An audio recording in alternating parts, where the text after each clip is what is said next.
Buenas tardes a todos y a todas. Hoy continuamos con el seminario sobre derechos humanos y memoria, perteneciente al programa de contenidos transversales acreditado de la Facultad de Humanidades y Artes de la UNR.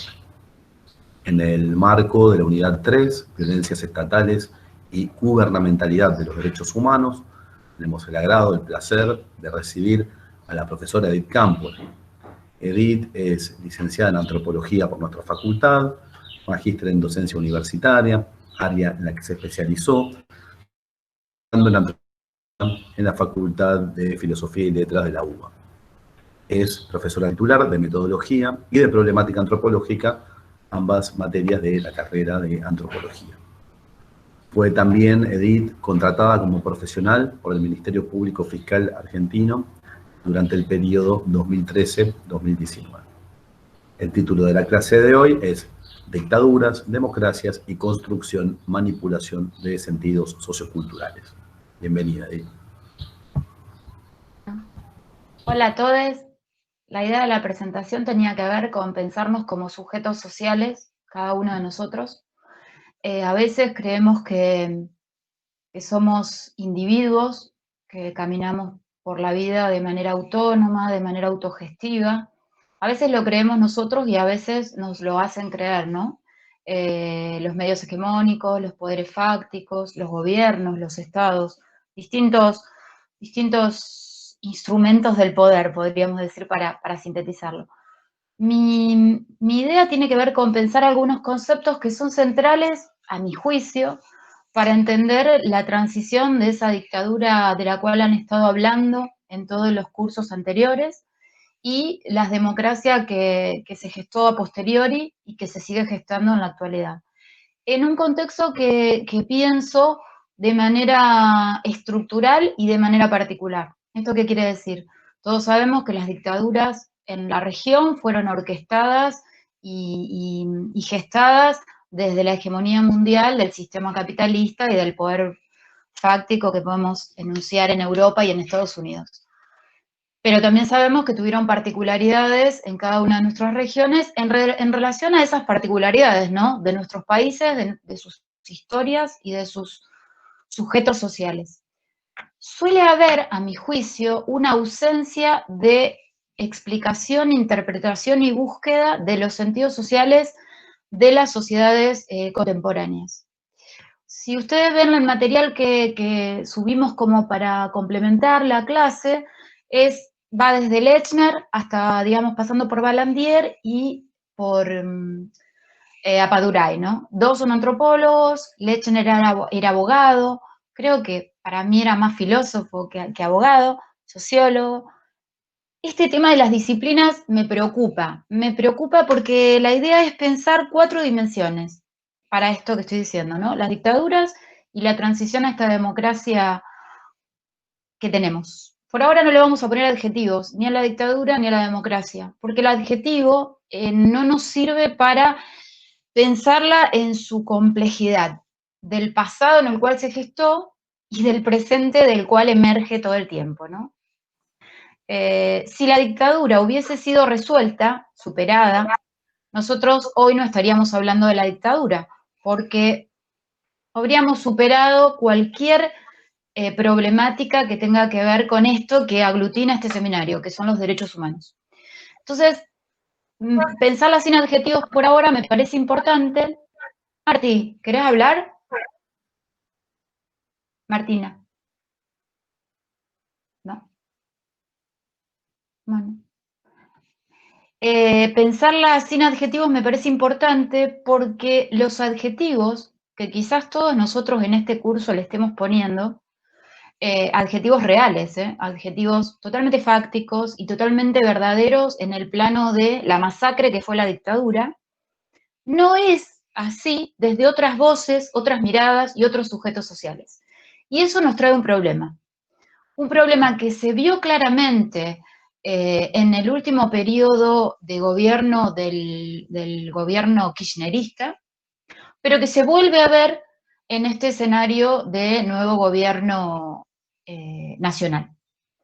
¿Y a qué me refiero? Me refiero al lenguaje y a las denominaciones, ¿no? esta idea de que los gobiernos democráticos pueden ser dictadura y que la población civil llama a los gobiernos democráticos como dictaduras. Esto que se está viendo muchísimo ahora en torno a la cuarentena, ¿no?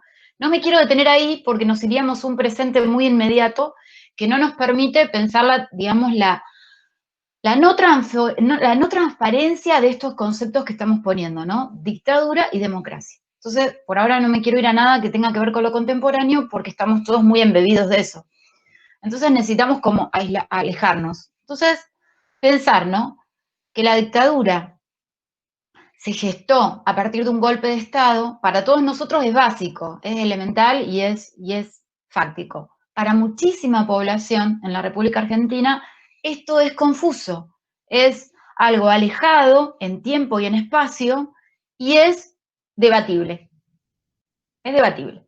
Nosotros sabemos que no. Yo supongo que todos los que están en este seminario comparten la idea de que la dictadura fue una dictadura cívico-militar, eclesial, empresarial, y que gestó el plan más siniestro de la República Argentina. Ahora, vuelvo, ¿no? Hay población civil en la República Argentina hoy que piensa que esto no fue así. Y ese es un problema. Creo que es un problema central para las ciencias sociales. Y creo que hay ahí 4 dimensiones que nosotros podemos pensar en el poco o mucho rato que tengamos de este seminario. La idea es pensar 4 dimensiones o 4 mundos. El concepto mundo a mí me gusta mucho, es un concepto que trabaja Mara Auger, un antropólogo francés contemporáneo, que a mi juicio tiene unas miradas sobre el mundo contemporáneo que son muy necesarias y que son muy desconocidas en el plano de otras ciencias sociales, ¿no? Incluida la antropología, que a veces no lo utiliza demasiado. Entonces, 4 dimensiones que yo también llamaría mundos. Cada una de esas dimensiones o mundos son en sí mismas una particularidad. Y esto es importante, porque esa particularidad es la que después va a atravesar al 4.º mundo que voy a nombrar, que van a ver cuál es. La primera dimensión es el Estado y la sociedad civil, de la cual ustedes ya han hablado en este seminario, ¿no? La segunda dimensión es la idea de los poderes y la hegemonía, en plural, poderes y hegemonías. La tercera dimensión, creo que es la central para nosotros acá, es la idea de la intelectualidad y el conocimiento científico, ¿sí? Y la cuarta, que es la que me preocupa, tiene que ver con sujetos sociales, o sea, todos nosotros, todo el planeta Tierra y su humanidad están dentro de esa cuarta dimensión o mundo. Esta última dimensión suele ser, digamos, poco estudiada desde las ciencias sociales, porque se parte de una idea de un individuo universal. Esto que por ahí estuvieron charlando bastante bien la clase pasada con Foucault, el sujeto, ¿sí? Todo esto que ya estuvieron viendo y que estuve en la clase hasta casi último momento, después me tuve que ir a México, virtualmente. Entonces me fui antes de escuchar si debatieron, pero escuché la clase y me pareció brillante. Pareciera que hay, yo aclaro, no me pongo a leer los chats, los leo al final porque si no me disperso muchísimo. O sea, es como que quiero contestar lo que están escribiendo y prefiero hablar un rato y después hacer el intercambio que quieran para coparticipar, ¿no? Esas 4 dimensiones, la última yo creo que es la menos trabajada o la trabajada más rápidamente por las ciencias sociales contemporáneas, porque pareciera haber un acuerdo, un consenso de que hay un solo sujeto social y que ese solo sujeto social estaría representado hasta hace unas décadas por la idea de hombre y en el tiempo presente por esta idea que en Argentina es muy hegemónica, pero que en el resto del mundo no es tan hegemónica, en esta pluralidad de humanes que tenemos con el tema del lenguaje inclusivo y demás, ¿no? Entonces, a mí me preocupa esa dimensión, porque esa dimensión oculta e invisibiliza la problemática real de la multiplicidad de sujetos hablantes, pensantes y existentes en el planeta Tierra, desde los inicios de la humanidad, en donde eso es más fácilmente visible a la actualidad de esta humanidad hoy toda que somos nosotros. Y se parte, y cuando estoy diciendo todo esto lo estoy diciendo desde el mundo intelectual, o sea, de la dimensión que está arriba de esta dimensión del sujeto, ¿ok? Lo estoy diciendo desde las lecturas que tenemos, desde las explicaciones que tenemos o que buscamos, desde un mapa conceptual que nos abriga, pero que a su vez nos aleja de la dimensión de lo humano, desde mi perspectiva, nos aleja, porque nos pone en un compartimento que queremos manejar y en realidad el poder lo maneja de una manera perfecta y cada día más eficaz a esa dimensión de sujeto. Entonces, como lo pensamos desde nuestra propia lógica intelectual, como lo pensamos desde nuestra propia carga conceptual, se nos pierde lo que le pasa a millones de sujetos en el planeta Tierra en este momento. Se nos pierde, no lo podemos entender. Ahí hay una dimensión que a mí me parece importante, y sigo en la cuarta, ¿ok? Empiezo por abajo, es la particular, es una dimensión que la antropología ha trabajado hasta el hartazgo, desde los inicios hasta la fecha, porque la antropología buscó, sin conocer, ese mundo primitivo, ese mundo lejano, del cual el propio intelectual no era protagonista ni era copartícipe, ¿sí? Entonces, eso le dio a la antropología un bagaje de conocimiento sobre los otros que el resto de las ciencias sociales no tiene. O sea, no lo tiene como bagaje intelectual. No quiere decir que no lo pueda tener, ¿ok? Yo no estoy haciendo un imperialismo de la antropología, sino que lo que estoy diciendo es qué tiene de bagaje conceptual ese campo disciplinar que el resto de los campos disciplinares no tienen. Y que a veces, quiero aclarar, la propia antropología no maneja. O sea, la propia antropología en su cuerpo académico, en sus investigaciones, en sus problematizaciones no maneja, ¿ok? Estoy hablando de un nivel macro de pensamiento antropológico. Esos sujetos nos preocupan porque son los sujetos que pueden desconocer la diferencia entre dictadura y democracia. Y esos sujetos desconocen la diferencia entre dictadura y democracia porque son sujetos, como todos los sujetos, que son manipulables, tergiversables y construibles. Todos nosotros nos fuimos construidos como sujetos sociales. Por eso comencé la clase preguntándoles quiénes se consideraban ustedes que son. La trama de la identidad es una trama social que el capitalismo ha disfrazado de trama individual. Y creo que en los tiempos que corren lo ha disfrazado de una manera casi perfecta, porque la individualidad se cree pasible de no ser víctima del mismo sistema. Y cada uno de ustedes puede pensar las imágenes de todo lo que ya sabemos que está pasando, no solamente en Argentina, sino en el mundo, en relación a la reacción de salud versus mercado. Lo sintetizo ahí, ¿se entiende lo que estoy diciendo? Ese individuo se cree individuo, se lo hicieron creer y lo convencieron de que es individuo. En realidad no es individuo, es un sujeto social. Y hay una dimensión de ese individuo que no es individuo, que es sujeto social, que lo aleja de la humanidad, que lo aleja irremediablemente de la dimensión humana que tenemos todos nosotros, que es la dimensión de la empatía, por un lado, y es la dimensión de la no reflexividad. Una cuestión central de la construcción que el sistema capitalista viene haciendo sin ningún tipo de retroceso, algunas pausas ha tenido, es la perfección en la construcción de ese individuo. Ese individuo es tan perfectamente construible que está fuera de la reflexión, que es una capacidad inherente al género humano. O sea, nosotros somos humanos a partir de haber sido sapiens. O sea, no hay humano que no reflexione. Y lo que ha logrado el sistema es que el humano no reflexione. Por ende, el humano se transforma en un robot. ¿Ok? Se transforma en un robot. Por eso no hay posibilidad de acercarnos a ese humano, porque dejó de ser humano. No tiene posibilidad de diálogo, no tiene posibilidad de interacción. Lo único que tiene es individuo, que se cree individuo, creo aclarar, porque no hay individuo en el planeta Tierra. No hay posibilidad de que la vida humana se desarrolle sin una sociedad, sin una comunidad y sin un acuerdo social. No hay posibilidad. Entonces, aquel que cree que eso es posible está fuera del ámbito de lo humano, ¿sí? Está fuera del ámbito de lo social.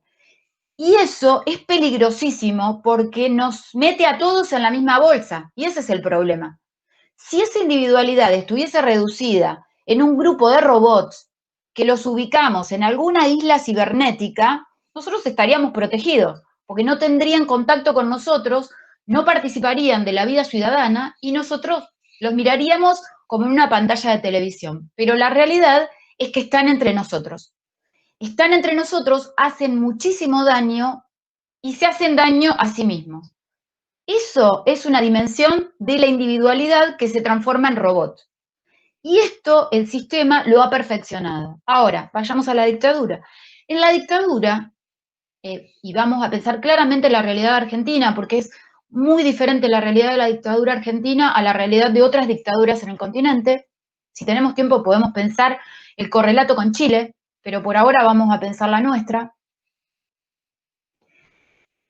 Esa dictadura cívico-militar eclesial gestó una maquinaria de terror. Y esa maquinaria de terror no se terminó cuando la dictadura se fue del gobierno del Estado Nacional Argentino. Quedó porque esa dictadura estuvo habilitada por sectores de poder que no eran militares, que no pertenecían al universo militar y que estaban gestando ese proyecto político que todos sabemos además que era un proyecto que devenía de un proyecto inicial del Estado Nacional que fue la generación del 80 y el Estado que se constituyó en Argentina en 1880. O sea, la continuidad de Génesis da cuenta de un proyecto total y absolutamente dependiente del poder hegemónico mundial y un proyecto que tenía como fin el terror de la posibilidad de la parálisis de la reflexión colectiva, de la militancia colectiva, de la intervención colectiva, que en Argentina había logrado niveles impresionantes de participación política y de algo que es para mí central en relación al concepto de derechos humanos que aglutina este seminario, que es la idea de la igualdad social. ¿Sí? Entonces, esa dictadura que es gestada desde un mundo civil, desde un mundo que tiene tentáculos claros en el imperio internacional, pero que tiene y tuvo, y veremos si tendrá, voceros locales que son mucho más dañinos y mucho más perversos y mucho más eficaces que esos voceros internacionales, que ese poder, que esa usina de poder que construyó la dictadura. La dictadura logra adoctrinar en el terror y a mi juicio, esto es una discusión que yo tengo con algunos intelectuales, no habilita pensar a toda la sociedad argentina con una dinámica de dictatorial y asesina y terrorista, sino que se ejecuta el plan de una manera tan perfecta y de una manera tan siniestra que logra ubicar a la población en un lugar de tranquilidad, ¿no? Y acá, rápido esto, pero ustedes tienen el texto para leerlo, la idea de orden y desorden de Balandier. ¿Por qué? Porque todos sabemos que el momento previo a la dictadura fue un momento de mucho desorden para la sociedad civil. Un momento en el cual la sociedad tenía asesinatos, había violencia, estaba la AAA ejecutando matanzas, había una situación de desorden que habilitaba la demanda de la construcción de un orden. Entonces, la sociedad inocente, ingenua, esto comillas totales, ¿no? Habilita a la dictadura porque está esperando a gritos la paz, el orden. Y acá hay una cuestión para pensar, yo voy tirando conceptos y después vemos cómo llegamos a alguna mayor profundidad, pero me preocupan los conceptos porque la idea de orden es una idea que el pensamiento intelectual progresista, podríamos decir, para unificar rápido y no hacer muchas cuestiones, que yo ubiqué en la tercera dimensión, ¿ok? Yo en la tercera dimensión dije, la cuarta son los sujetos, la tercera es la intelectualidad. La intelectualidad, que supongamos que solamente se mueve en el ámbito del progresismo, porque sería un pensamiento reflexivo, porque sería un pensamiento crítico, y porque además el verdadero conocimiento científico siempre es un conocimiento que habilita la búsqueda de conocer la verdad. O sea, no hay conocimiento científico que vaya a buscar apariencias, en ningún campo, ni de las ciencias naturales ni de las ciencias sociales. El conocimiento científico, desde que aparece como tal, busca la verdad de las cosas. Y esa verdad de las cosas, en el plano de las ciencias naturales, puede llegar a ser fáctica y dimensionable, y en el plano de lo social también es fáctico y dimensionable, porque hay hechos, hay acontecimientos y hay miradas sobre esos acontecimientos. Con esto estoy queriendo decir que la mirada de objetividad que las ciencias han construido ha existido siempre, y que la discusión en torno a esa eficacia de construcción objetiva es parte del discurso que el propio sistema capitalista empieza a enunciar a mitad del siglo XX, o sea, un ratito antes que a nosotros nos acontezca la dictadura cívico-militar eclesial. ¿Se entiende lo que estoy diciendo? Y ahí ya empieza a haber una tergiversación de sentidos sociales, de sentidos en torno a dónde va la ciencia y sentidos sociales en torno a dónde va la sociedad. Vuelvo a la idea de orden. El orden es necesario para toda comunidad humana. Toda comunidad humana ha necesitado tener una cotidianidad preplanificada, saber lo que va a hacer de la noche a la mañana o de la mañana a la noche para no dedicarle tiempo en su día a eso, ¿ok? Eso ha sido muy discutido desde la intelectualidad de izquierda, planteando la robotización de los humanos, ¿no? Cuando en realidad es lo que al humano le da la tranquilidad de ser humano. Entonces, el concepto orden, que me parece que Lechner lo trabaja de una manera hermosísima, ustedes tienen el texto de Lechner para leer, el orden es una construcción deseable para la sociedad y es una construcción de la política deseable. Y ahí ubicamos un segundo elemento al lado de orden, que es la dimensión de la política. Hay una cuestión en torno a la dictadura que se presentó como apolítica, que gestó una trama de vengo a reorganizar la sociedad argentina porque la sociedad argentina fue desorganizada por la política, que sigue primando en las cabezas de nuestra sociedad civil porque los voceros de esa dictadura, los constructores de esa dictadura, siguen siendo la hegemonía que manipula los sentidos sociales en la República Argentina. Y esto a veces puede parecer polarizante, dicotómico, burdo, obvio, pero lamentablemente es así.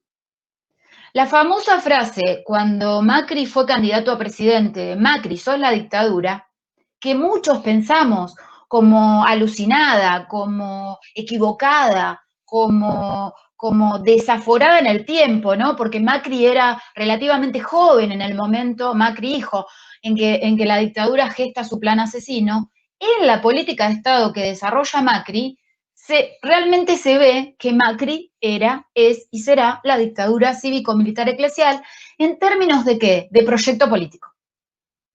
¿Sí? Y ese proyecto político es un orden. Es un orden que nosotros necesitamos desarmar como orden, porque si nosotros lo seguimos pensando como un desorden y lo seguimos presentando, y digo cuando digo lo seguimos y hablo en plural, hablo de una intelectualidad a la cual pareciera que le preocupa el despotismo, la dictadura o el avasallamiento, bueno, del eje de este seminario que son los derechos humanos, ¿ok? Ahí nosotros necesitamos denunciar, desarmar, discriminar conceptos. Porque si nosotros no desarmamos esos conceptos, la población civil se confunde en terminologías que desconoce, sobre las cuales les han dicho determinadas ficciones y sobre las cuales nosotros no tenemos posibilidad de interactuar. Y eso, digamos, es grave porque vuelvo a la idea de dictadura-democracia. ¿Cómo una población civil, 40 años después, puede seguir desconociendo la diferencia entre dictadura y democracia? Es imposible, en términos racionales, en términos reflexivos, en términos históricos y en términos de tiempo-espacio. Ahora, es posible. Es posible porque el aparato comunicacional de esa dictadura siguió vigente las 4 décadas después. Lo que pasa es que se fue disfrazando en determinados periodos de esas décadas, acorde necesitaba del Estado, de las empresas del Estado y de la lógica de continuidad.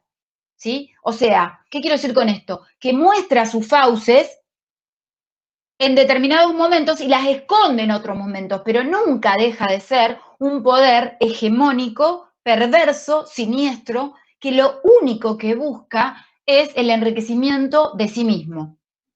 Que sabemos además que ese enriquecimiento de sí mismo nunca incluyó a las mayorías en este país, nunca las incluyó.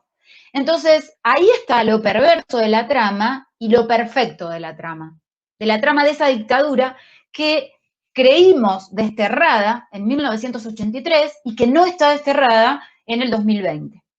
Entonces, el concepto de orden me preocupa porque el concepto de orden, si nosotros no lo desarmamos y decimos, el orden de la dictadura fue un orden impuesto por un golpe cívico-militar eclesial y no explicamos lo que es un golpe, esta población civil, que volvemos a decir, no es, digamos, no es humana, y esto lo digo comillado y lo digo, pero hay que decirlo.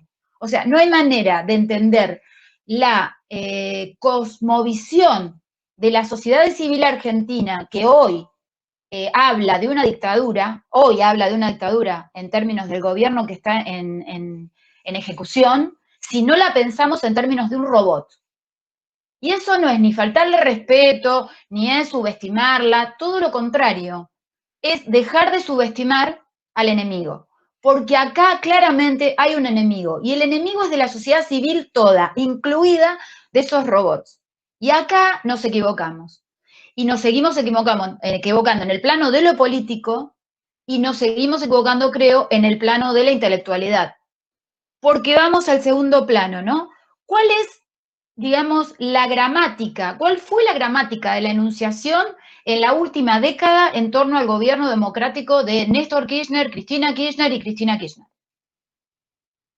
Avanzó la idea de una dictadura, avanzó la idea de un despotismo, avanzó la idea de un avasallamiento de los derechos individuales y el gobierno y los intelectuales, afines o no afines, permitieron que eso siguiera avanzando. Y ahí es, digamos, un problema central de la construcción de los sujetos. Vuelvo a la dimensión cuarta, ¿no? Los sujetos sociales, si no son reflexivos, dejan de ser sujetos sociales. Y si dejan de ser sujetos sociales y yo los tengo enmarcados en todo el ámbito público y privado de una república, tengo la multiplicación de sentidos sociales en torno a la ficción, que es casi imposible desarmar, y lo vimos claramente en el 2015, a la hora de pensar una elección. Y acá tenemos un segundo problema, que ya es más contemporáneo. En la década del 70 necesitaban dictaduras para tomar el poder. En el siglo XXI no necesitan dictaduras. Esto ha sido dicho hasta el hartazgo, no me voy a detener en eso. Ahora, ¿por qué no necesitan dictaduras? No necesitan dictaduras porque tienen a su favor, obviamente, los medios masivos de comunicación, pero también tienen a su favor, y esto creo que es lo peligroso, y esto es lo que a mí me hierve la sangre o me ha hervido la sangre en el 2015, en el 2010, en el 2011, y me hierve la sangre ahora, aunque no me quiero hervir la sangre, entonces no miro noticias. Pero, digamos, la intelectualidad cómplice de los discursos hegemónicos de la derecha. La intelectualidad cómplice que se saca y se pone el disfraz de progresista, o se pone y se saca el disfraz de oficialista en torno al momento histórico coyuntural. Esto, en una situación previa a la pandemia, podía ser entendible, podía ser... Creo que no, pero vamos a ponerle. En la situación actual del mundo, no es una situación entendible para nadie. ¿Qué estoy diciendo con esto? Y vamos a la dimensión tercera. ¿Cuál es el rol del conocimiento científico en torno a la humanidad, los derechos humanos y el avance democrático? ¿Tienen rol las ciencias? Yo creo que sí. Yo creo que tienen roles. Ahora, se esconden detrás de la famosa consigna del positivismo que todos sabemos que nunca fue real, que es la idea de neutralidad valorativa. Todos sabemos que la neutralidad valorativa jamás fue real. Sin embargo, la intelectualidad se vuelve a disfrazar de neutral y valorativa. Y ese es un problema, porque la población civil, que no está en el plano de la intelectualidad, que su vida pasa por otro lado, por trabajar todos los días, por comprar la comida, por avanzar en su vida, etcétera, etcétera, etcétera, busca esa intelectualidad para explicarse la vida. Hay muchísima población civil, no los robots no, digamos, no entran dentro de este plano, porque los robots, digamos, tienen incorporado, como yo tengo incorporado los auriculares, tienen incorporado un chip que les dice lo que tienen que pensar. Y esto, quiero aclarar, no es subestimar a los robots, ¿sí? Sino que es tener claro cuál es la eficacia del sistema hegemónico mundial. Porque lo que nosotros escuchamos de las masivas disputas en torno a la cuarentena en el mundo responden a un discurso hegemónico que está planteado desde los medios masivos de comunicación en el mundo. ¿O ustedes creen que la gente se pone de acuerdo para decir lo que dice en las manifestaciones? No se pone de acuerdo, reproduce el chip que le dice a los medios hegemónicos de comunicación. Y los medios hegemónicos de comunicación mundiales muestran monstruos y vienen mostrando monstruos desde hace décadas, y esos monstruos son los que han construido en nuestros países políticas de Estado que han intentado ampliar ciudadanía. Y voy a la idea de derechos humanos y ciudadanía, ¿sí? Si la población desconoce cuáles son sus elementos y sus derechos, la población no tiene manera de defenderse de las políticas de Estado. No tiene manera de defenderse. Y los que estarían ahí pudiendo o intentando deconstruir la posibilidad de la ampliación de derechos humanos, creo que son los campos intelectuales. Si los campos intelectuales desconocen la multiplicidad de sujetos sociales presentes en una sociedad, están lejos de poder desarmar esos derechos sociales para toda la población. Porque los derechos sociales, en el plano del sistema capitalista, deben ser universales, deben ser totales, deben ser colectivos, pero todos sabemos, creo, que no han sido así a lo largo y a lo ancho de la historia del sistema capitalista, ¿no? Entonces ahí hay un problema. La universalidad de los derechos sociales no ha sido cubierta nunca en ningún lugar del planeta Tierra. Y quizás la República Argentina en la década del 70 estaba cerca, no estaba ahí, pero estaba cerca de cumplir con esos derechos sociales totales, ¿sí? Entonces, ahí hay un problema, que no distinguir dentro de la vida intelectual y dentro del campo intelectual los distintos proyectos políticos en torno a ampliación de derechos sociales, y por derechos sociales estoy pensando los derechos humanos hoy. Para mí, los derechos humanos hoy son los derechos sociales. Es la posibilidad de la alimentación, es la posibilidad de la vivienda, es la posibilidad de la salud, es la posibilidad de la recreación y es la posibilidad de educarse. Esos son los derechos sociales y esos son los derechos humanos hoy. Y lo fueron siempre. Y los derechos humanos avasallados en dictadura tuvieron que ver con el avasallamiento de esos derechos sociales. O sea, no hay otra situación que esa. No era que la dictadura tenía ganas de comer sangre humana, robar bebés y gestar torturas masivas. La dictadura estaba ahí para apoderarse del Estado y para restringir los derechos sociales de todos. O sea, esa es la función. La población, vuelvo, ¿no? Desconoce esto. Uno puede decir, ok, la población lo desconoce porque no tiene ganas de pensar, la población lo desconoce porque es vaga, la población lo puede desconocer por lo que sea, pero nosotros, como campo intelectual, tenemos que tomar esa tarea de denunciar y desarmar verdades históricas. A partir del 50, 60, en el mundo occidental hegemónico, se empieza a hablar de la idea de posmodernidad, ¿no? Todo esto también lo han hablado. Y esa idea de posmodernidad vino en la década del siglo XXI con la idea de posverdad, ¿no? O sea, hicieron así, hicieron tuc y cambiaron de concepto. Una cosa es que el cambio de concepto esté pensado en términos intelectuales, esté pensado en términos de discusiones, debates, congresos. Revisemos, chicos, los congresos y las ponencias en la última década para ver de qué se estaba discutiendo en el campo intelectual en la década en que Argentina comienza a salir de una crisis y empieza a ampliar derechos sociales. ¿Qué se estaba discutiendo? ¿Qué se financiaba en CONICET? ¿Qué produjo el conocimiento social, estoy hablando? Porque el conocimiento natural en CONICET produjo un montón de cosas y todos lo sabemos, ¿ok? Ahora, el conocimiento social, ¿qué produjo? ahí hubo una ausencia de política de Estado y de búsqueda de conocimiento científico en torno a los sujetos sociales y la construcción de sentidos sociales. ¿Sí? Y vamos más arriba, vamos a la dimensión 3, estoy yendo de abajo para arriba, sujetos, mundo intelectual, y vamos al segundo, que sería el tercero si voy para arriba, que son los poderes y la hegemonía. Ahí tenemos la trampa, y está íntimamente vinculado el mundo intelectual con los poderes hegemónicos, porque el mundo intelectual en la región es muy, pero muy terriblemente periférico. Y es terriblemente subestimante de sí mismo, ¿no? Entonces, digamos, se sigue mirando el mundo propio desde la mirada de ese mundo europeo, inicial, inaugural del siglo XVIII. Y ahí hay una dimensión que la pensé y es muy obvia, y no la pensé para esto, la pensé bañándome.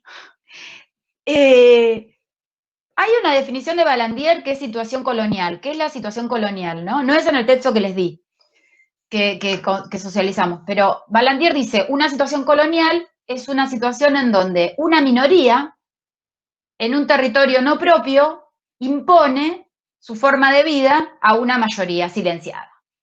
Bueno, ¿qué descubrí yo bañándome? Que en realidad estamos en una situación colonial mundial, en donde una minoría hegemónica, con patas locales, pero hegemónica y mundial, domina a toda la población mundial. Por eso nosotros no podemos parar la quema en el Delta, no podemos parar la quema en el Amazonas, no podemos hacer nada que nos deje hacer esa hegemonía mundial. Y eso es una situación colonial total.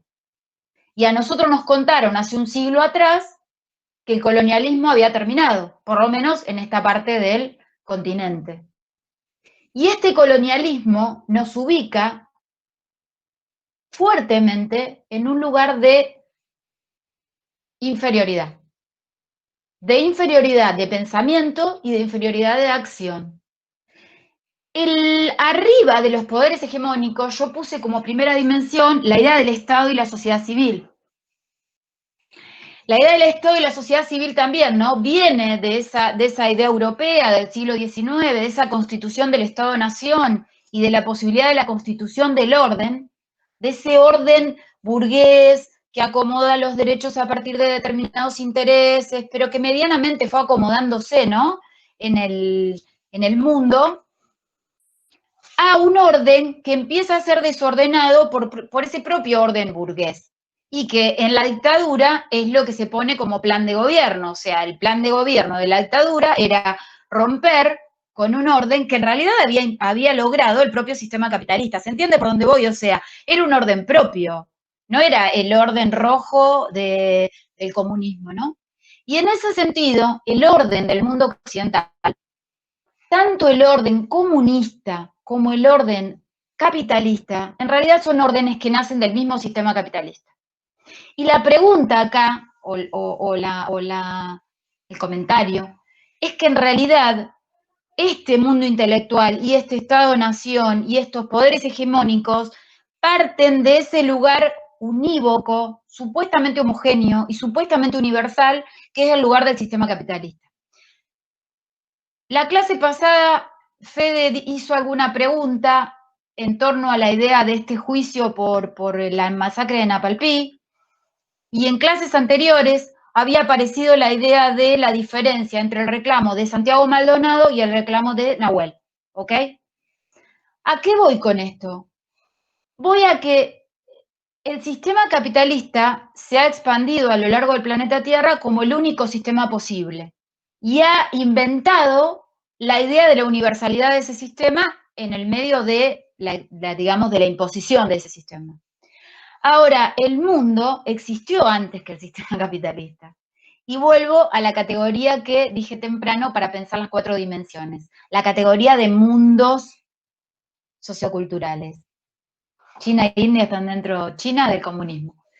Entonces, en realidad, lo que nosotros podemos pensar como articulación de salida, como idea de que siempre, ojo, los mundos precapitalistas existieron en el mundo capitalista. O sea, el mundo capitalista intentó homogeneizar sobre la base de la diferencia. Nunca intentó homogeneizar sobre la base de la igualdad. Con lo cual, algunas aclaraciones antropológicas. El sistema capitalista, desde mi perspectiva, no es una cultura. Es un modelo político, económico y social que se expande por la fuerza y a la fuerza. La dimensión de la cultura, que para la antropología es una dimensión muy cara, es una dimensión muy importante, pero que la antropología ha dejado de lado en corrientes teóricas contemporáneas, es una dimensión intrínseca a lo que antes nombré como humanidad, sociedad y construcción de los sujetos sociales. ¿Se entiende? Es una construcción inherente a la capacidad humana de perpetuarse, reproducirse y continuar en la vida. Entonces, la dimensión cultural es una dimensión central que también es dejada de lado por el mundo intelectual porque piensa la dimensión cultural desde una perspectiva capitalista que no integra las distintas maneras y formas culturales que ha tenido el mundo antes, después y durante del desarrollo y expansión del sistema capitalista. Esos sujetos sociales traen estas tradiciones mezcladas en su interior. Por eso les pregunté quiénes eran. Por eso dije, bueno, presentémonos. ¿Quiénes somos nosotros? ¿Qué identidad tenemos? ¿Qué identidad nos permiten tener y qué identidad creemos tener? ¿Cómo se constituye el sujeto social contemporáneo? ¿Se constituye a partir de una identidad elegida, creativa, comunitaria? ¿O se constituye a partir de una individualidad? Del intento, idea ficcional de una individualidad. Está en discusión eso, está en discusión concreta y analítica, pero también fáctica en la sociedad, en las luchas sociales, en las resistencias y en las búsquedas. Eso es lo que el sistema no ha podido aniquilar. Eso es lo que el sistema no ha podido desaparecer. El sistema pudo desaparecer personas en la República Argentina. Y ahí quiero ir a la idea de desaparición forzada, que quizás es la idea central que identifica, creo que para el mundo intelectual y para el mundo de las víctimas, pero no de todas las víctimas, a la última dictadura cívico-militar eclesial de la República Argentina. La figura de desaparición forzada es una figura que es representativa en su dimensión fáctica, en su dimensión simbólica y en su dimensión trágica de la última dictadura. Cuando Patricia Bullrich y Nocetti desaparecen a Santiago Maldonado, a mi juicio cometen un error. Porque Santiago Maldonado, si hubiera aparecido ahogado en el momento, no hubiese desarrollado lo que se desarrolló después de la desaparición forzada de Santiago Maldonado. Hay un elemento central en esa desaparición forzada, está el Estado. En las desapariciones forzadas anteriores de la República Argentina, que las hay, y en Rosario hay muchas, ha habido fuerzas de seguridad, pero no ha estado el Estado presente. El Estado como fuerza, digamos, representativa, en el caso de Santiago Maldonado, el Ministerio de Seguridad. ¿Se entiende lo que estoy diciendo? Entonces, esa desaparición forzada marca un antes y un después del gobierno de Mauricio Macri. Porque el gobierno de Mauricio Macri hasta ese momento era un gobierno democrático, porque había sido, digamos, elegido por los votos, y acá vuelvo a algo que enuncié antes, ¿no? La diferencia entre dictadura y democracia. La diferencia entre dictadura y democracia, la básica, es que la dictadura asume el poder por la fuerza y la democracia asume el poder por los votos. Y dijimos también hace un rato largo que no necesitan hoy de golpes de Estado porque pueden asumir el poder por los votos gracias a la manipulación de los sentidos sociales y de la tergiversación de la historia y de la construcción de un robot que representa a los individuos del siglo XXI. Esa desaparición forzada de Santiago a nosotros nos sirve para muchas cosas. En principio nos sirve para ver la herida social colectiva que provoca la figura del desaparecido. Y eso se vio durante todos los meses de la desaparición de Santiago Maldonado. Acá yo los escuché en otras clases que se planteaba la idea de que, y a mí me lo ha dicho mucha gente, y de hecho he discutido con algunas personas por esto, de que Santiago moviliza porque era rubio, de ojos claros y era lindo. En realidad, Santiago moviliza porque es una desaparición forzada, en donde el Estado está presente. Y no podemos ir hacia atrás a cambiarle el maravilloso rostro que tiene Santiago Maldonado, porque tiene un rostro maravilloso y es, digamos, es perfecto cómo se, digamos, se gestó su búsqueda a partir de ese rostro. Yo lo tengo acá, Santiago, en un afiche de la Comisión Provincial de la Memoria que repartieron en una de las marchas. Y el rostro de Santiago es absolutamente perfecto, digamos. Pero esa perfección, y estoy hablando en términos estéticos occidentales, de idea de belleza, ¿no? Pero es real, no tiene nada que ver con la desaparición de Santiago, digamos. Es parte de que era Santiago, como el Che Guevara. O sea, el Che era hermoso y en su cama de muerto en Bolivia era hermoso. Si vemos la foto del Che muerto, el Che seguía siendo bello. Ahora, ¿eso lo hacía Che? No. ¿Y a Santiago lo hace Santiago? No. Santiago es una figura que ellos, digo ellos, Cambiemos, la prensa hegemónica, el poder fáctico mundial, no pudo tapar. Y no lo pudo tapar, a mi juicio, porque se equivocan en no mostrarlo en el momento. Si ellos en el momento muestran el cuerpo de Santiago, hoy no estamos hablando de Santiago Maldonado. Y ni siquiera sé si Mauricio Macri no hubiera ganado la elección de última.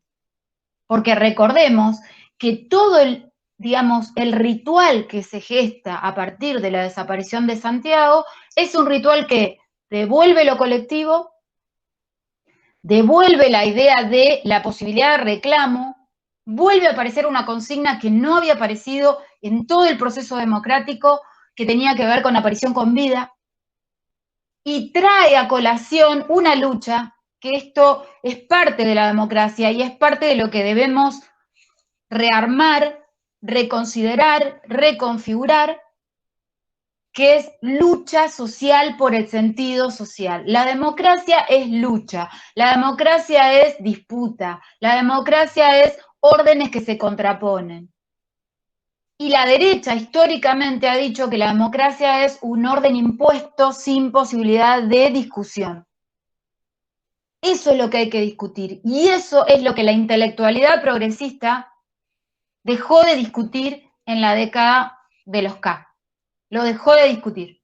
Entonces, nosotros, como intelectualidad crítica, y cuando hablo de una intelectualidad crítica me refiero a un mundo académico que debería preocuparse por la desaparición de una persona, sea quien sea la persona, a un mundo académico que debe preocuparse por el hambre, a un mundo académico que debe preocuparse por la desigualdad. No importa la desigualdad de quién, el hambre de quién o la desaparición de quién, porque ese mundo intelectual tiene herramientas para poder pensar de manera universal. ¿Se entiende lo que estoy diciendo? Tiene herramientas para poder pensar al ciudadano desde una lógica que no tenga nada que ver con el territorio, el tiempo, el espacio.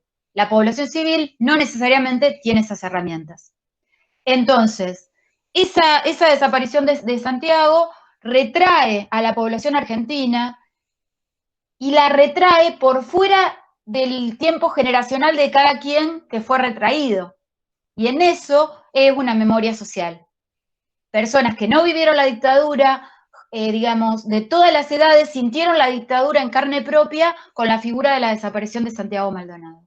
Y ahí ese quiebre marca también la idea de ciudadanía, la idea de derechos humanos y la idea de puja entre órdenes sociales. Un orden que puede desaparecer personas fingiendo la no desaparición, porque toda la articulación en torno a la legitimidad de la ausencia de Santiago tenía que ver con negar la desaparición, ¿sí? Y otro mundo social, que es el mundo de la disputa por ese sentido social que implica la realidad y la verdad fáctica de los hechos. Santiago fue desaparecido, Santiago fue asesinado y Santiago fue ocultado y fue traído nuevamente a la escena cuando necesitaron traerlo. Semanas antes de las elecciones legislativas del 2017. Esa figura icónica que es Santiago a nosotros nos sirve para muchas cosas. Nos sirve para saber que hay un mundo colectivo y un grupo colectivo y una colectividad que está dispuesta a no olvidar, que está dispuesta a no perdonar y que está dispuesta a buscar justicia. Ahora, ese colectivo necesita encontrarse con otros colectivos que impliquen la búsqueda de verdades hoy, memorias hoy y luchas sociales hoy. Eso está bastante fraccionado, está bastante pulverizado y genera que vayamos a los sujetos sociales, ¿no? Nosotros tenemos un grupo grande de sujetos sociales que son robots. Hay que ver, y creo que la pandemia lo pone en escena,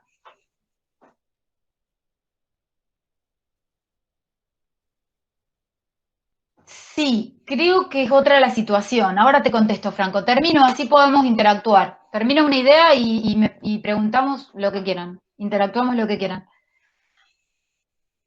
Creo que la gran problemática que tenemos es saber cuántos de la población argentina ingresan a la categoría de robots.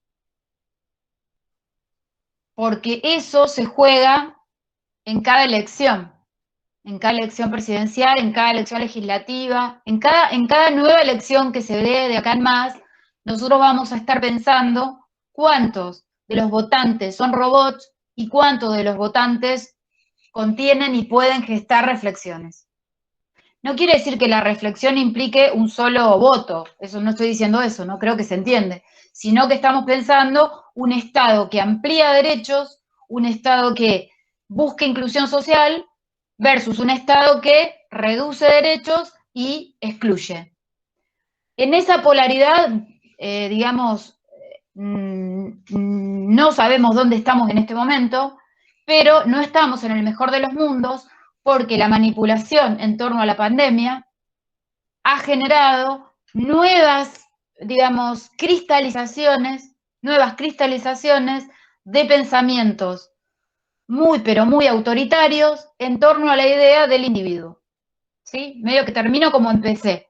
La idea del individuo es aquel que puede pensarse, que se cree pensado por sí mismo, que se cree pensado autónomo, que se cree pensado libre y que en realidad es pensado por otros y son otros los que definen su destino. Nosotros en democracia, nuestro destino nos lo jugamos en las elecciones.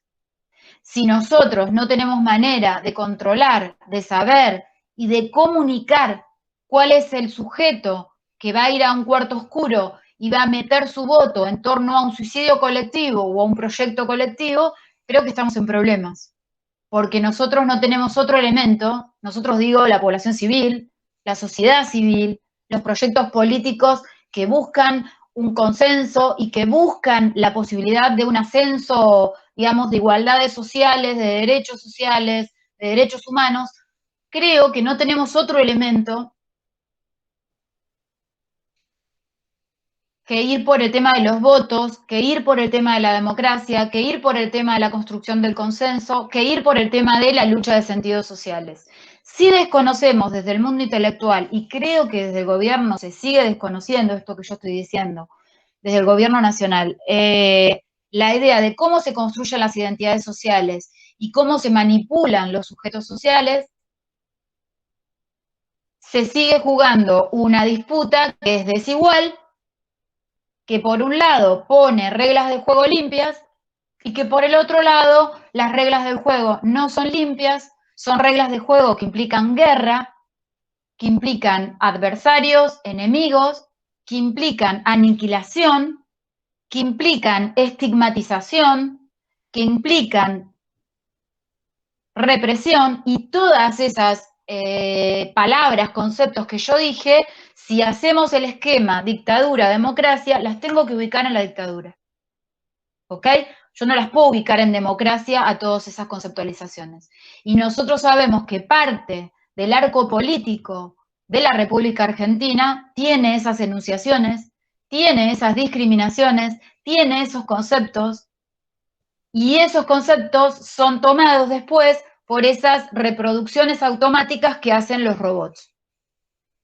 ¿Cómo desarmar esa trama? Es complejo. Igualmente, teniendo el aparato del Estado, no sería tan complicado hacerlo. El tema es que teniendo el aparato del Estado también está tomado por versiones, sentidos sociales y sujetos que tienen los mismos discursos que este juego de enemigo, destructor de la democracia, y que juega a la idea del autoritarismo cuando los gobiernos no hacen lo que ellos quieren, que no es ellos, sino el poder hegemónico mundial.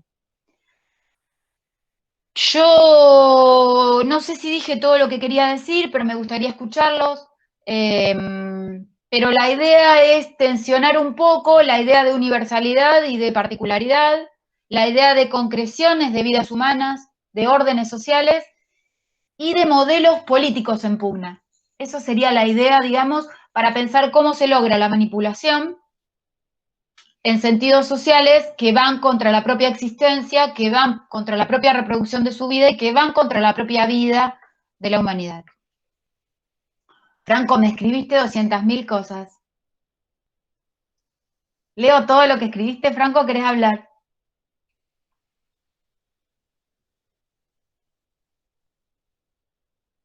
Es más fácil si habla, ¿no? Porque me voy a demorar mucho en leerte. Creo que no. Ah, está. ¿Me escuchas? Sí. No, yo estoy, bueno, primero muy excelente la exposición, me gustó mucho.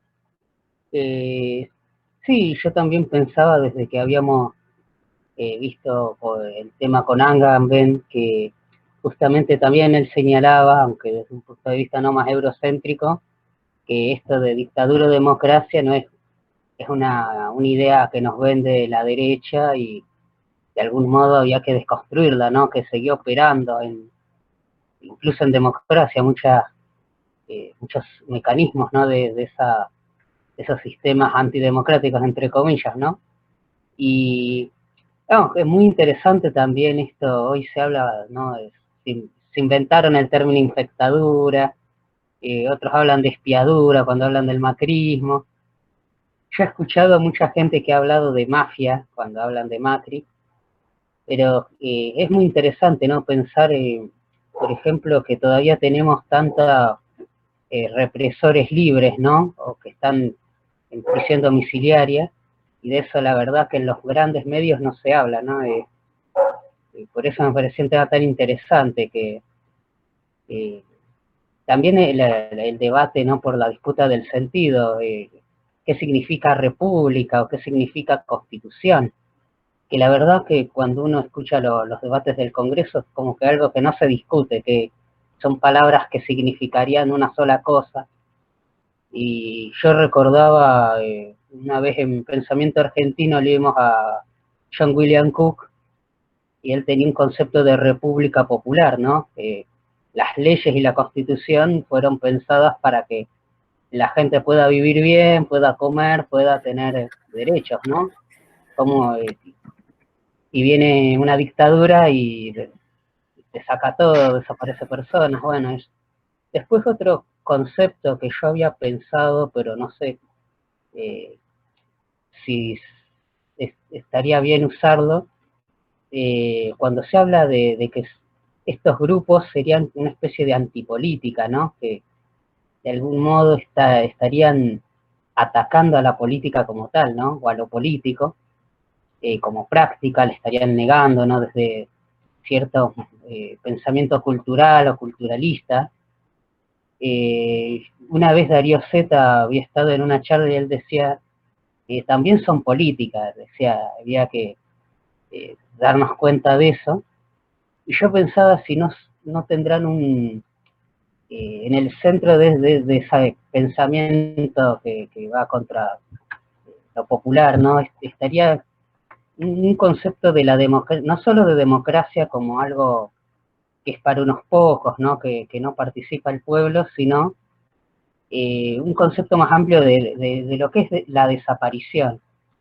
O sea, no solo desaparecer personas reales, sino el desterrar lo político. O sea, cómo es que algunos medios legitimaron la desaparición de Santiago y otros directamente pensaban, es un pibe acá que lo pusieron ahí.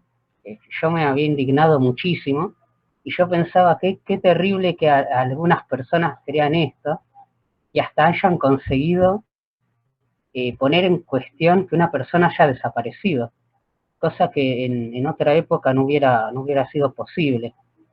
Y como ahí es como que son legitimados para no solo desaparecer personas o perseguir, sino de algún modo echar la maldición sobre la política misma, ¿no? De esto también podría ser algo en cuestión el concepto de derecho, ¿no? Cuando hablamos de derechos humanos, y pensarlo en términos de lucha. Siempre me acuerdo cuando están las madres y abuelas de Plaza de Mayo, y ellas siempre ponen el énfasis en que es una lucha constante que incluso hoy todavía permanece buscando hijos desaparecidos, ¿no? Incluso yo me acuerdo que Macri intentó sacarles la personería jurídica, fue una cosa terrible, que los medios consiguieron de algún modo polarizar, incluso muchas veces lo invisibilizaron porque uno ponía Crónica o ponía cualquier canal y no era un tema central. Y cuando era un tema central era como decir, bueno, se justifica que las echen porque son personas que van contra ellas no decían ni siquiera democracia, decían, van contra el respeto de las instituciones, decían cuando alguien insultaba a Macri, ¿no? Decían, vos sos la dictadura. Y a mí me asombraba después cuando insultaban a Macri así en la cancha, y él decía, bueno, no, yo vine a hacer lo que puedo hacer, y de algún modo se expresaba que había otra cosa, que de algún modo eso que en la intelectualidad o en los debates uno pensaba, era como que estaba impensado, pero la propia población civil tenía sus herramientas, por ejemplo, ¿no? La cancha, por ejemplo, tenía un lugar desde el que ya estaban disputándole ese sentido.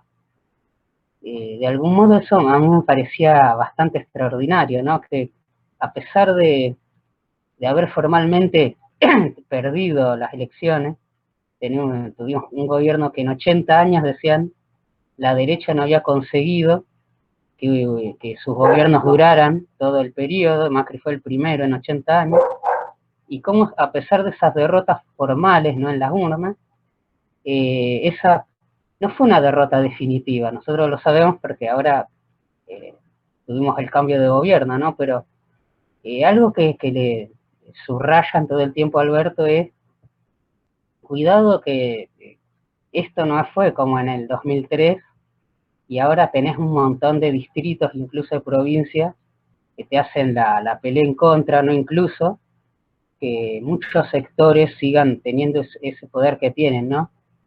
Ahora con la cuarentena están diciendo, ¿cómo es que yo no puedo salir? Puede salir un policía y si no puede salir él, una persona común. La verdad que es realmente frágil ha quedado, me parece, ese sistema democrático, esa creencia, esos valores de algún modo han caído como lo que aseguraba el timón al que podíamos agarrarnos, ¿no? Yo pensaba también el término moral, que ahora se volvió a usar mucho por ahí, algunos lo vuelven a usar en la política, pero en realidad si uno se pone a ver cómo habla la gente, al menos a mí me parece que ya no hay un criterio para que la gente siga. Uno dice, bueno, en su momento había una serie de figuras, después de la dictadura militar, la imagen del militar queda muy desprestigiada, ¿no? Hoy tenemos el del policía, algunas figuras quedaron, ¿no? El médico, el enfermero, el bombero, todavía son imágenes que la gente sigue tomando como referencia, los artistas de la cultura, pero los políticos, que durante siglos fueron esa imagen de la lucha, ¿no? De que venían a luchar por nuestros intereses, nuestros deseos. Después de la dictadura me parece que lo que consiguieron fue que no solo dudáramos de si venían a cerdo, ¿no? El concepto de corrupción que ellos consiguen patear tanto, y si también eso como han conseguido que no tengamos, o que los indecisos, las clases medias no tengan un lugar, una autoridad moral donde apoyarse, que duden de todo, hasta de la misma realidad, ¿no? Eso me parece que podríamos discutir. Creo que construyen la realidad, Franco, y que al construirla, digamos, ficcionalizan estas imágenes y estas identidades. Me parece que lo que está en juego es la construcción de esas identidades en pugna, en donde, por eso dije lo de la situación colonial, ¿no? En donde se ubica a una minoría que está dominando el mundo y parte de la población mundial, en Argentina claramente, más que en otros lados, por el tema del nivel digamos, de la cantidad y de la calidad, diríamos, de la clase media en la República Argentina, se ubica rápidamente en la identidad del opresor. Si querés, hasta podemos ir yo lo doy en el PAC, ¿no? Podemos volver a Fanon. O sea, es la idea del opresor identificado, el oprimido identificado con el opresor. El tema es que lo que no se visualiza es la opresión. Entonces, ahí es donde yo hablo de una robotización. Y ahí hay una situación de puja por identidades. Y en la puja por identidades vos tenés los proyectos políticos en pugna. La imagen, vos decís la imagen del médico, ¿no? Fíjate cómo este poder hegemónico mundial, local, deconstruye lo que quiere. Porque ellos, cuando el Papa les convenía, el Papa era la imagen de la bondad. Cuando el Papa les empezó a preocupar porque empezó a hablar en torno de la desigualdad y la pobreza, el Papa fue la maldad.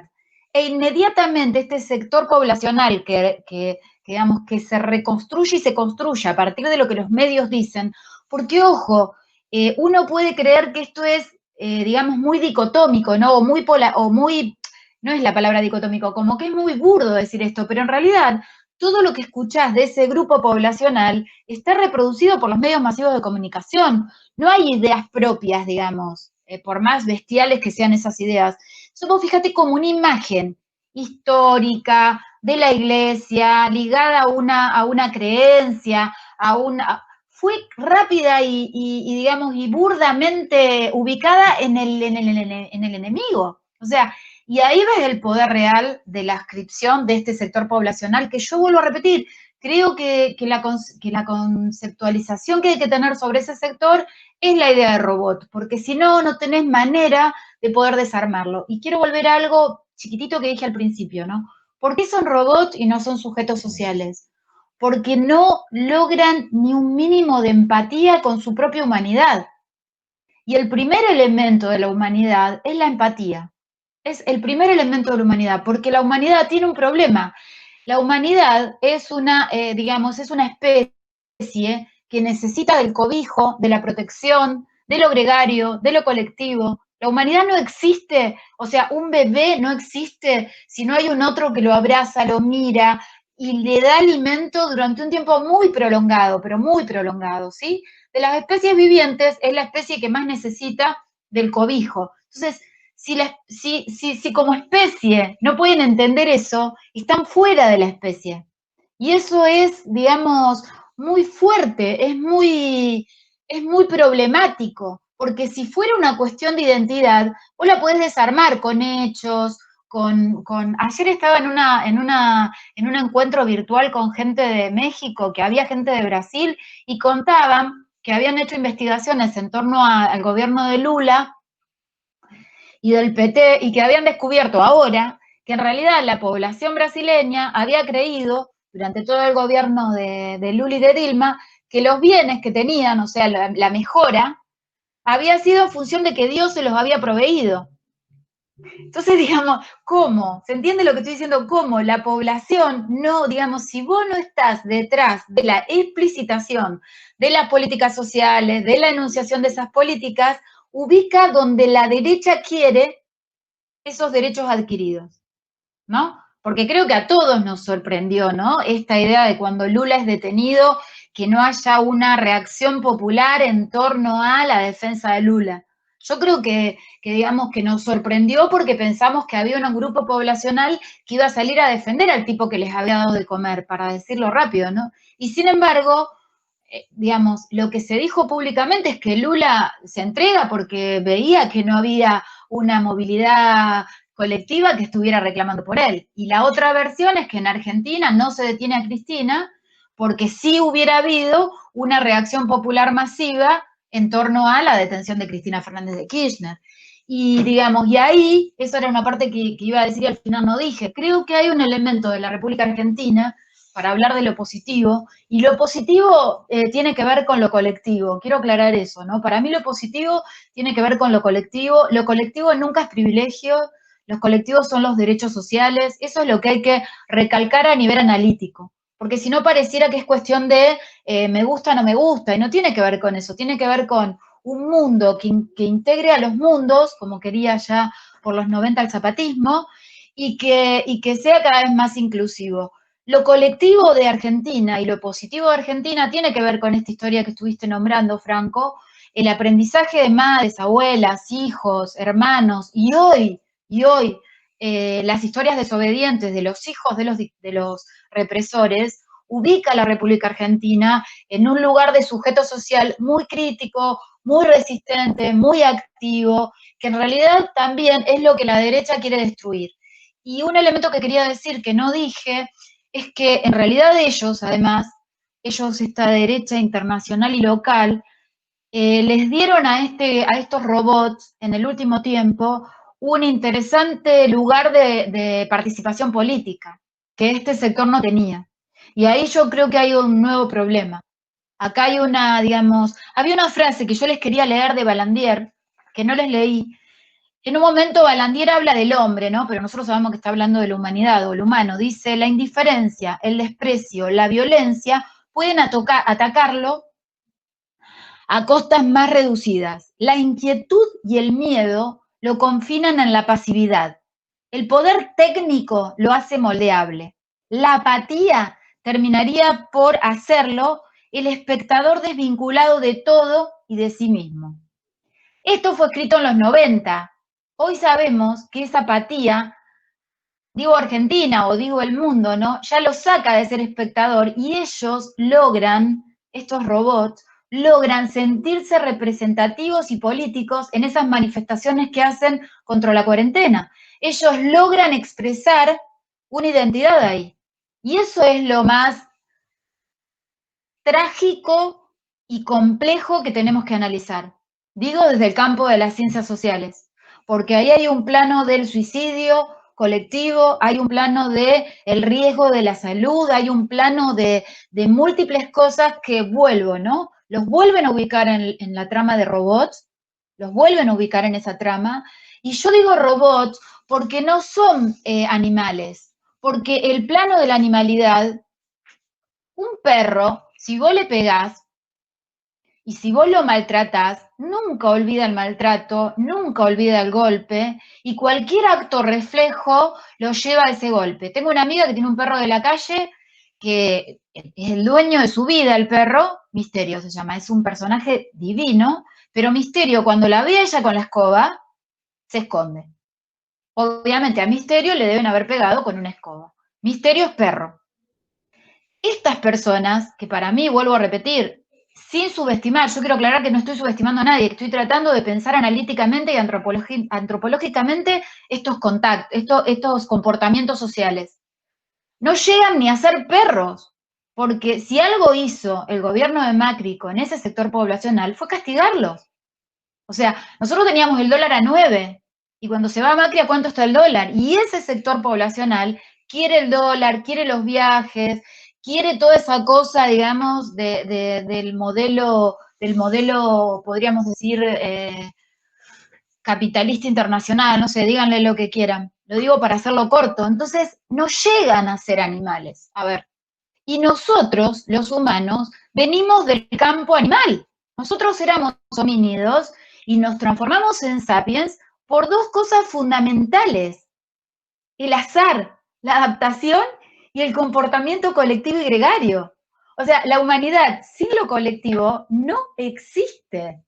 No existe. Entonces, la idea del individuo, que es una idea perfecta dentro del sistema capitalista, que el liberalismo cuidó, y el neoliberalismo ya directamente lo exacerba en estos robots, es antihumana, eso es lo que yo quiero decir, es antihumana, es antisociedad, es antiperpetuación de la especie. Y digamos, y entonces ahí hay una trama que obviamente necesita mucho de la psicología, pero necesita de una psicología que corrase un poco del ámbito de lo individual subjetivo para pensar el sujeto en la trama social, porque si no, tampoco lo puedo explicar. ¿Sí? Y hay una tercera o cuarta dimensión que tiene que ver con todos los avances en las ciencias naturales, en la biología, digamos, que se están desconociendo porque se parte de pensar que esos pensamientos y esas ciencias son reproductivistas y son... y hay que ver qué parte de la humanidad necesita de explicaciones biológicas. Hay que ver si la biología es tan negativa como la pensamos en relación, por ejemplo, en antropología, a la explicación evolucionista de el ascenso de las sociedades y la transformación de las sociedades. A mí me parece que en el campo intelectual hay un crecimiento de las ciencias naturales que las ciencias sociales no están tomando para sus propias investigaciones y para sus propias propuestas. Y les voy a proponer algo para cuando hoy dejemos el seminario, si pueden. Son distintas. Hay un documental en Netflix que es Mi maestro el pulpo, que es de un documentalista que hace digamos, entra en una crisis y vuelve a su casa de origen en Sudáfrica, en África, no sé en qué parte de África, y hace buceo. Y conoce un pulpo. Y toda la trama de la película es la relación del documentalista con el pulpo.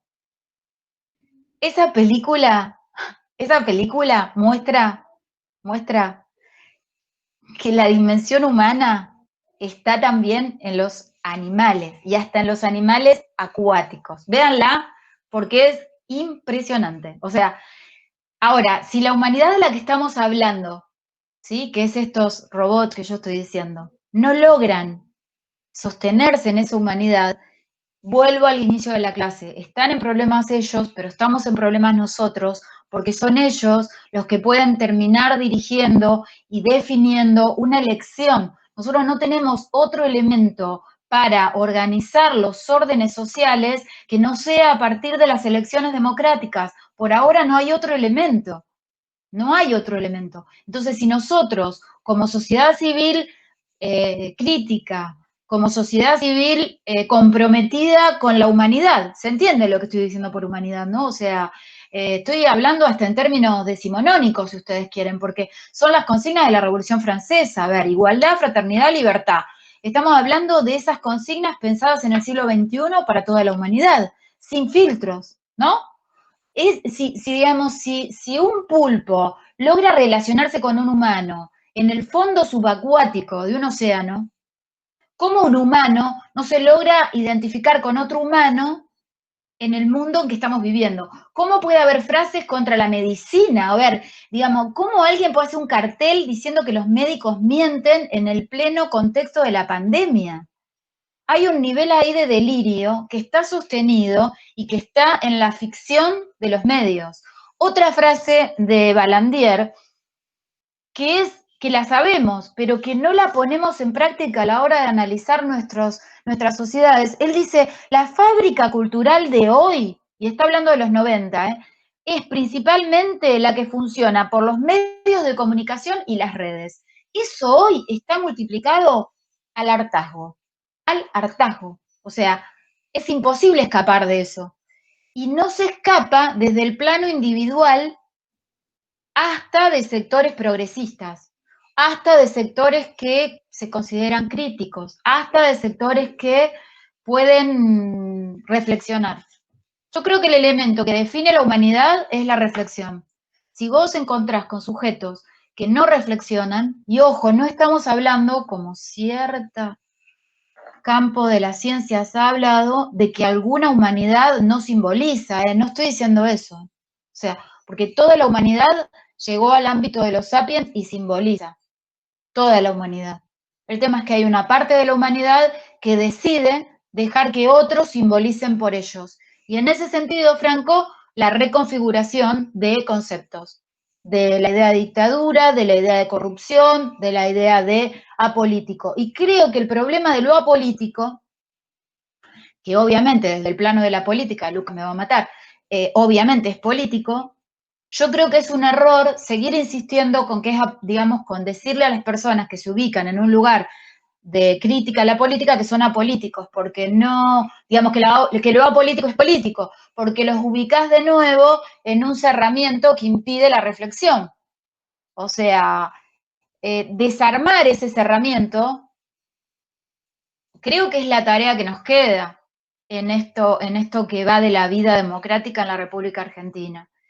Y otra cosa que quería contar, que a mí me marcó mucho, pero mucho, en el plano de mi trabajo en la Fiscalía en relación a derechos humanos, había una persona desaparecida que nunca se había encontrado a la familia y que, bueno, su resto no estaba identificado.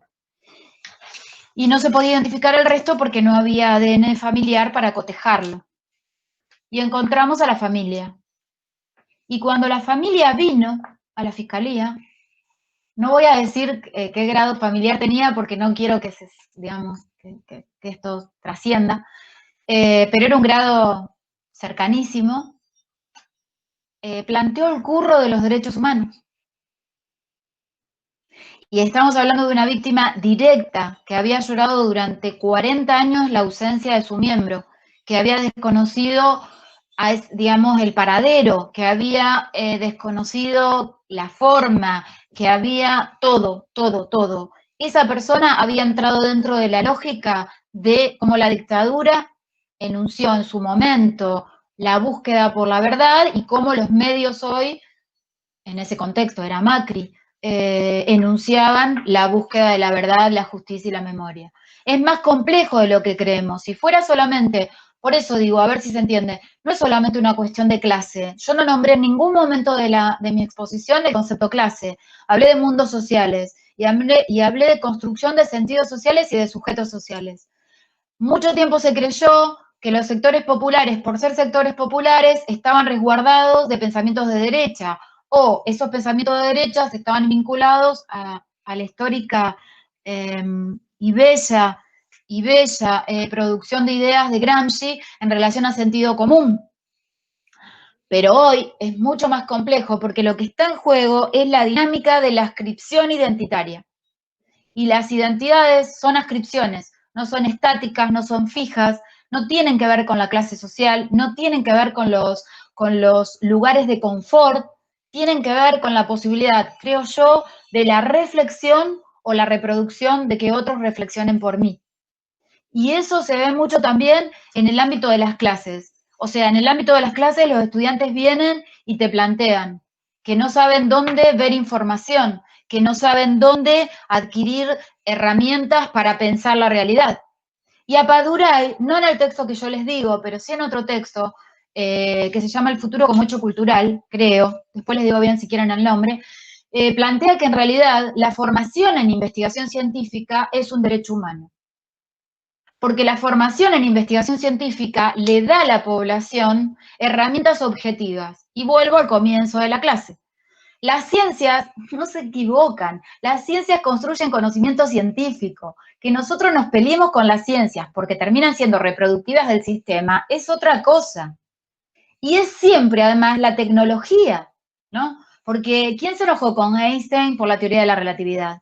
O sea, la bomba la hicieron otros y la destrucción masiva la implicaron otros. El conocimiento avanza sobre el conocimiento. Lo que hay, sí, detrás de ese conocimiento es la utilización económica, política y fáctica, ¿no? Ese es un problema. Pero ir contra el avance y avance es una palabra muy positivista, pero yo no sé si hay otra palabra, ¿no? Ir contra la importancia del conocimiento científico es ir contra nosotros mismos. Y termino con esta idea. La manipulación que el sistema hegemónico mundial a través de los medios masivos de comunicación y del juego de redes establece con la población mundial es un trabajo sistemático, científico, objetivo y totalmente hecho desde la perfección de ese sistema y de ese conocimiento científico. No hay azar, no hay error, no hay nada que no tenga que ver con la efectividad. Y en ese sentido hay que ir por ese camino. Por eso vuelvo, si en la década anterior se avanzó en tecnología, se avanzó en una construcción precisamente de tecnología que nos posibilitó el ARSAT, que nos posibilitó un montón de cosas, avancemos sobre el conocimiento de las ciencias sociales, que son las herramientas que está usando el sistema para construir estos robots.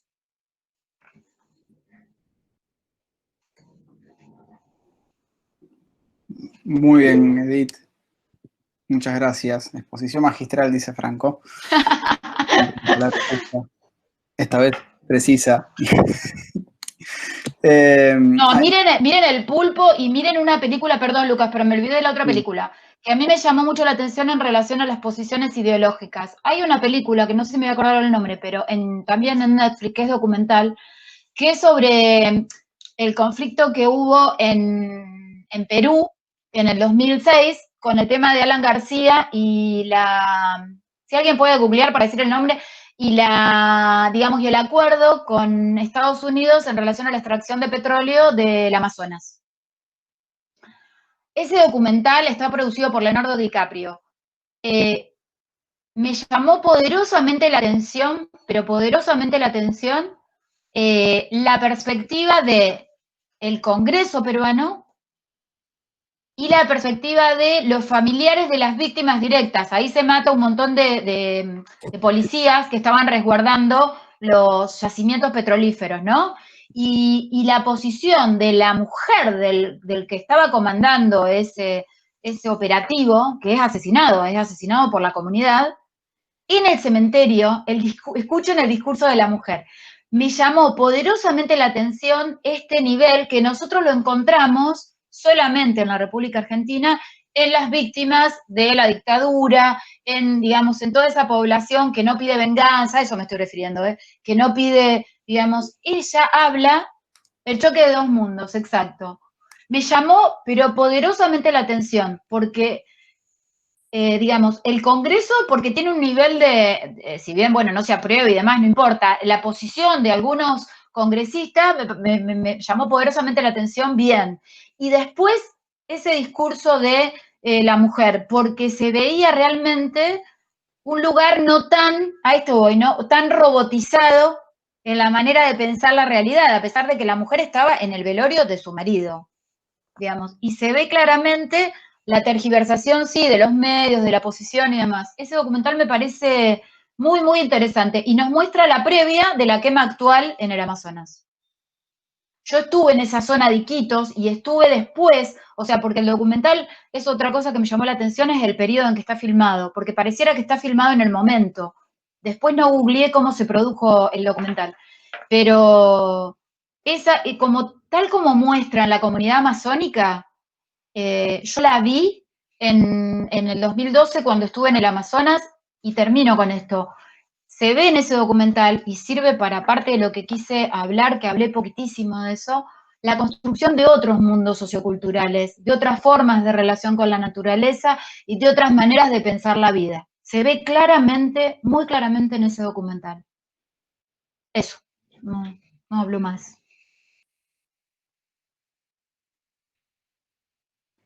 Bueno, muchas gracias, de vuelta. Buenísima la exposición, muy clarificadora de muchos puntos, nos ayuda a ver cuestiones o iluminar cuestiones del presente que hasta ahora no habíamos visto tanto en las clases anteriores.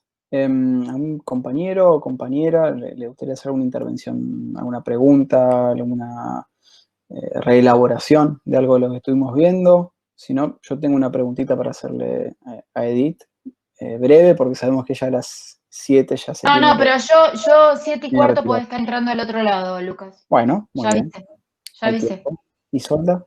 Vi que activaste Sí, el micro. no, yo quería comentar algo que mientras Edith lo iba enunciando, como que lo fui pensando en relación a la pandemia, y es esta cuestión de cómo la sociedad necesita tener una cierta previsibilidad de lo que va a pasar, una organización, una planificación, y a su vez lo colectivo, el contrato social, el estar con un otro, y cómo todo eso ahora se está afectando con lo que es la pandemia, y cómo aún así la sociedad se sostiene al mismo tiempo, porque no es que estamos en...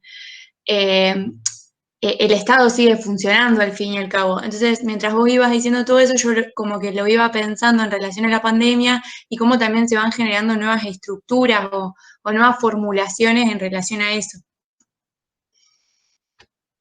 Creo que son resistencias, ¿no? Súper interesantes que fueron dándose y que nos potenciaron a pensar también otras formas de un montón de cosas, pero sí afecta muchísimo el tema del aislamiento, ¿no? O sea...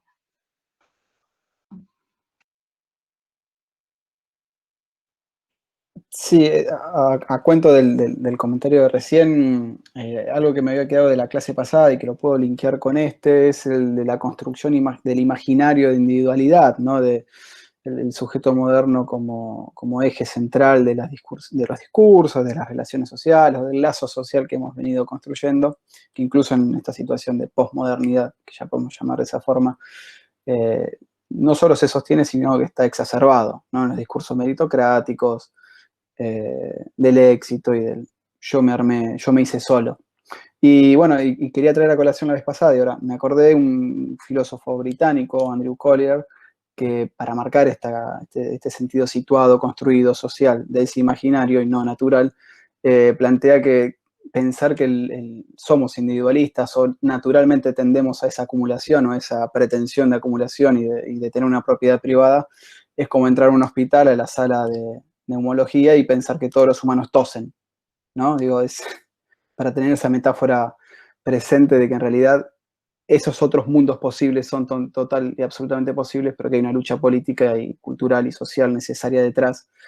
Y creo que las intervenciones de Edith y de los compañeros nos ayudaban a ir por ese lado.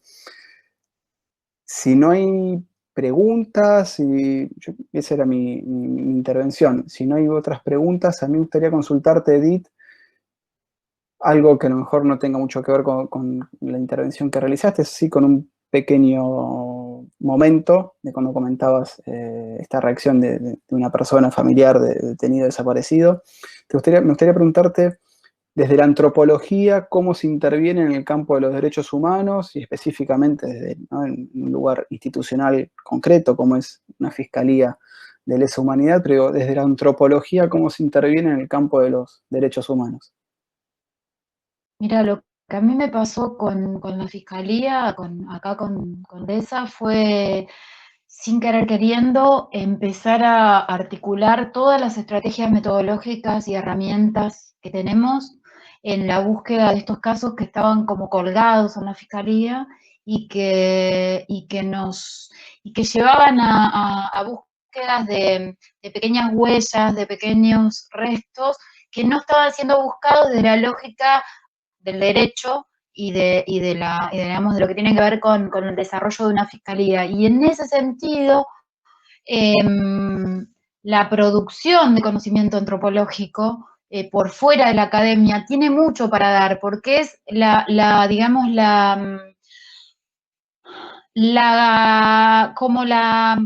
no me sale exacto el concepto, es la idea de que siempre nosotros nos pensamos desde la antropología como una especie de mediadores, ¿no? Entre lo que queremos conocer, los sujetos que están produciendo eso que queremos conocer y cómo lo traducimos al campo académico, ponele. Y en el caso de la fiscalía, lo que me pasó a mí es que sin querer queriendo, yo aclaro para el seminario, yo soy víctima de la dictadura, tengo un hermano desaparecido, un hermano asesinado, mi cuñada asesinada, y mis 2 hermanas estuvieron detenidas, o sea que el combo de la dictadura pasó por mi casa. Y en realidad yo nunca había querido trabajar de derechos humanos en ese sentido. Había dirigido tesis, había supervisado metodología, pero yo en lo particular, en realidad sí había querido y me habían bochado, comillas, por ser familiar y supuestamente ser poco objetiva, ¿no? Entonces, bueno, caigo acá y caigo sin saber muy bien si quería, ¿no? Caigo por cuestiones extrapolíticas. Y me llevé una poderosa sorpresa de que la mirada antropológica tenía una dimensión de profundidad que no estaba siendo posible de ser tenida desde el ámbito fiscal más clásico, ¿no? Y en ese sentido a mí me ayudó muchísimo la idea de que nunca fui planta, de que siempre fui un contrato profesional, porque me daba una situación de afuera y adentro, en donde yo trabajé mucho con la idea de, yo buscaba información por fuera de estar dentro de la fiscalía, yo establecía contactos con los familiares fuera de la fiscalía, yo hacía mucho énfasis en la idea de la militancia política. O sea, ¿de qué agrupación estábamos hablando? Eso no se hacía desde la investigación.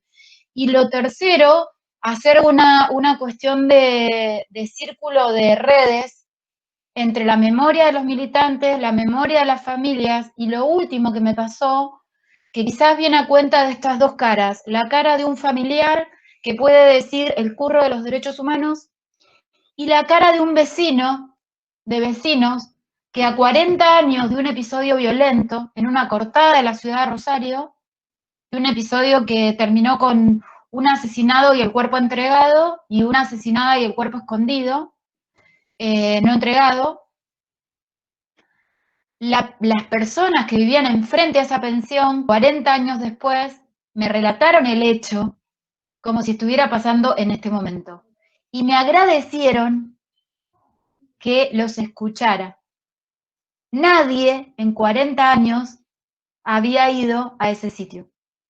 Y eso creo que tiene que ver con lo antropológico, que tiene que ver con la posibilidad de pensar, vuelvo a lo que inicié, a los sujetos sociales como en una trama muy compleja, en una trama que de a ratos es invisible y de a ratos es visible, y que la antropología sociocultural, porque eso también es una diferencia, nosotros lo trabajamos de lo sociocultural, Juan va a venir la clase que viene, creo, y Juan Nobile es arqueólogo, y todo su trabajo es maravilloso, es increíble, yo la verdad que admiro muchísimo, muchísimo al equipo de antropología forense, y todas mis clases en el PAC comienzan con el tema de la memoria, la verdad y la justicia, y el agradecimiento a los abogados que han trabajado en ESA y al equipo de antropología forense. Pero la antropología sociocultural es otra cosa, tiene otras herramientas y trabaja sobre esto tan intangible y tan tangible que es la memoria, las representaciones, el imaginario. Un poco eso fue mi aporte, digamos. No necesariamente visibilizado por la institución fiscal, sino que Claro. más bien sí reconocido por los militantes y los familiares y el universo social. Eso iba a aportar, que no siempre la institucionalidad reconoce los aportes, pero seguro que familiares y militantes lo hacen. Digo, lo sabemos, es así.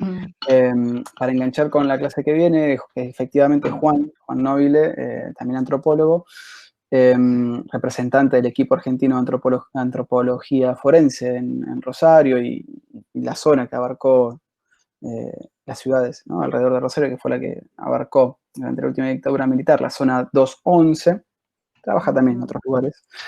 Bueno, él va a tratar de hablarnos de la materialidad o la dimensión material del genocidio y por conexión la dimensión material de la memoria, ¿no? de ese genocidio. Va a ser la continuación de la unidad 3 y vamos a cerrar con Iván Fina, doctor en psicología, creo que ya defendió su tesis, y ahí vamos a hablar de la dimensión simbólica del genocidio y la dimensión simbólica de la memoria para cerrar este círculo que con Edith también hemos iniciado. Bueno, les agradecemos a todos, a todas, por otro viernes más. Gracias, Edith, por participar. Todas las clases anteriores. Gracias a ustedes por la invitación. Muchísimas gracias. Se repetirá. Fede. Muchas gracias a todos. Gracias, Edith. Muchísimas gracias por la invitación. No lo dije al principio porque empezamos queriendo que hablen ustedes y no dije que 1000 gracias por invitarme a participar. No, gracias por sumarte. Un placer. Un placer.